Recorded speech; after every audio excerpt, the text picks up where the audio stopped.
છે, જોઈએ શહેર કેટલું સ્વચ્છ।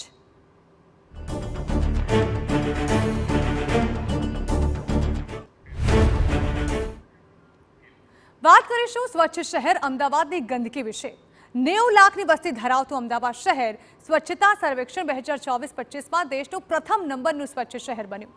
10 લાખથી વધુ વસ્તી ધરાવતા મોટા શહેરોમાં અમદાવાદને 12,500માંથી 12,079 માર્ક એટલે કે 97% આવ્યા, જેથી રાષ્ટ્રપતિના હસ્તે એવોર્ડ મળ્યો।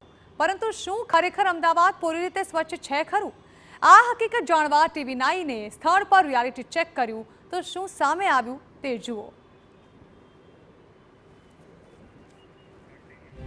તો દ્રશ્યો અમદાવાદના પૂર્વ અને પશ્ચિમ વિવિધ વિસ્તારના છે, જ્યાં જોવા મળી રહ્યું છે ગંદકીનું સામ્રાજ્ય, જે પાલિકાની સ્વચ્છતા અને કામગીરીની પોલ ખોલી રહ્યું છે।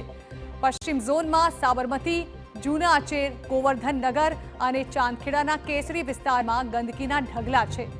તો ગુજરાત કોલેજ પાસે પણ આવી જ હાલત છે, જાણે રસ્તા જ ડમ્પિંગ સાઇટ બની ગયા હોય। કાગળ, પ્લાસ્ટિક હોય કે અટવાળ, બધું રસ્તા પર જ જોવા મળી રહ્યું છે, જેના કારણે રોગચાળો ફેલાઈ રહ્યો છે। તો પૂર્વ ઝોનમાં અનિલ સ્ટાર્ચ મિલ, અશોક મિલની ચાલી, જમાલપુર APMC અને જગન્નાથજી મંદિરના માર્ગે પણ આ જ સ્થિતિ છે। તો TV9 પશ્ચિમ ઝોનની ઊંડાણપૂર્વક રિયાલિટી ચેક કર્યું તો સાબરમતી, જૂના અચેર અને ગોવર્ધન નગરના ગેટ પાસે ગંદકી જ ગંદકી જોવા મળી। અહીંના સ્થાનિકોએ મનપાને વારંવાર ફરિયાદ પણ કરી, છતાં સ્થિતિ ઠેરની ઠેર રહી। ત્યારે સ્થાનિકોએ સવાલ ઉઠાવ્યા કે કયા આધાર પર અમદાવાદને એવોર્ડ અપાયો, અને એવોર્ડ અપાયો છે તો સ્વચ્છતા કેમ નથી? સાબરમતી જૂના અચેરનું આ ગોવર્ધન નગર છે, અને ગોવર્ધન નગરની બરાબર આ એન્ટ્રી ઉપર તમે જુઓ તો આ કચરાનો ઢગલો છે, અને આ છેલ્લા કેટલાય સમયથી સોસાયટીના રહીશો દ્વારા ફરિયાદો પણ કરવામાં આવી છે, પરંતુ ફરિયાદનું કોઈ પરિણામ આવતું નથી। સાફ સફાઈ થાય છે, પાછી પરિસ્થિતિ જેમની તેમ થાય છે। એક તરફ અમદાવાદને સ્વચ્છતામાં નંબર 1નો એવોર્ડ મળ્યો છે, અને આ પ્રકારની સ્થિતિ અહીંયા છે। શું આ બાબતે તમારે કહેવું છે? જે નંબર 1નો એવોર્ડ મળ્યો છે એ રિવરફ્રન્ટ માટે મળ્યો હશે, કારણ કે ત્યાં સાફ સફાઈ થતી હશે। આની જે તમે જોઈ રહ્યા છો, આની કમ્પ્લેન હું AMCના એપ પર વારંવાર કરું છું, પણ એ બીજા દિવસે આવીને આટલું આગળના ભાગનું સાફ કરીને જતા રહે છે। એમાં દવાનો છંટકાવ અને ઘસીને સાફ કરવાનું તો આવતું જ નથી। આ પરિસ્થિતિ દર બીજા દિવસે આવીને આવી જ હોય છે। તમે આજે જુઓ છો, આવતીકાલ જોશો તો બી આવું જશે આ રિવર।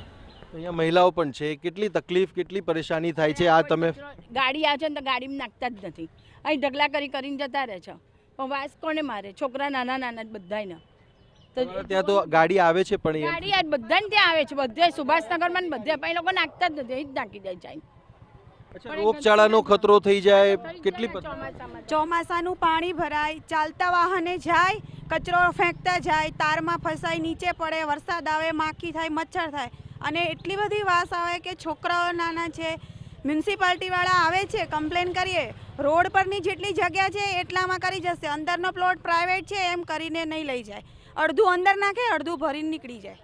તમારું શું કહેવું છે? આ જે ગંદકી છે એના કારણે કેટલી પરેશાની, તકલીફ? પરેશાની અહીંથી તમે હાલી જાય ને એટલી બધી વાસ મારે કે તમારે નાક આડો રૂમાલ રાખો, એટલી ગંદકી છે ને માંદા પડે તો અમે જ પડવાના છીએ। આ મચ્છરો જો એક જ દિવસ સારું રહે, બીજે દિવસે એનું એ જ રામાયણ રહીને ઊભી રહી જાય છે। કોર્પોરેશન પાસે શું માંગણી છે તમારી?